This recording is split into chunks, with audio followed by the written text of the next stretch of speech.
Derek Issa, the congressman from California, writes regarding the therapy sessions in the State Department. I am concerned that the department is catering to federal employees who are personally devastated by the normal functioning of American democracy through the provision of government-funded mental health counseling because Kamala Harris was not elected president of the United States.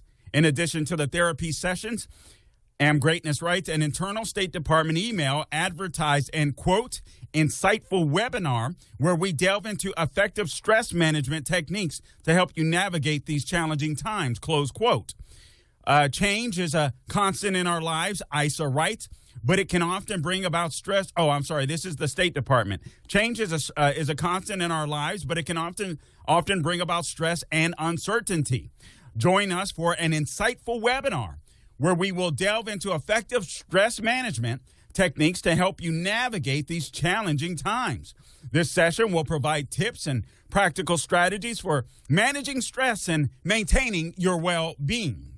Issa referred to these sessions as, quote, unquote, disturbing, noting that, quote, nonpartisan government officials should not be having a, quote, personal meltdown over the result of a free and fair election, close quote. He goes on to say the mere fact that the department is hosting these sessions raises significant questions about the willingness of its personnel to implement the lawful policy priorities that the American people elected President Trump to pursue and implement. Issa's letter continued. The Trump administration has a mandate for wholesale change in the foreign policy arena, and if foreign service officers cannot follow through on the American people's preferences, they should resign and seek a political appointment in the next Democrat administration. Now, why is this so disconcerting? Because obviously we'll get to the issue with Judge Chutkan in just a moment here. But why is this in particularly so disconcerting? You're talking about the Secretary of State. Now, Senator Marco Rubio is going to be coming in and replacing Anthony Blinken. Thank you, Jesus. All right, for that one. I'm so appreciative of that. I've never been more appreciative of Senator Marco Rubio than I am now.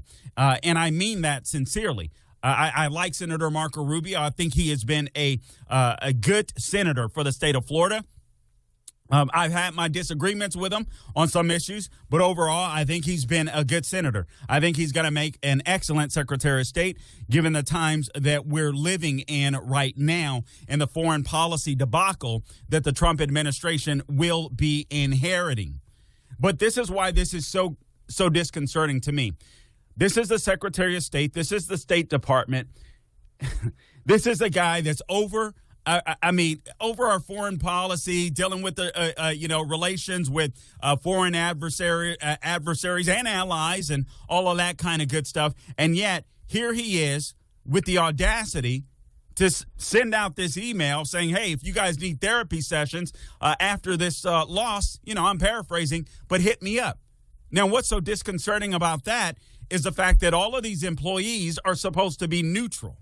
A lot of these employees you cannot get rid of. This is why I'm so thankful for this DOGE, I'm calling it DOGE Commission, Department of Government Efficiency with Vivek Ramaswamy and Elon Musk.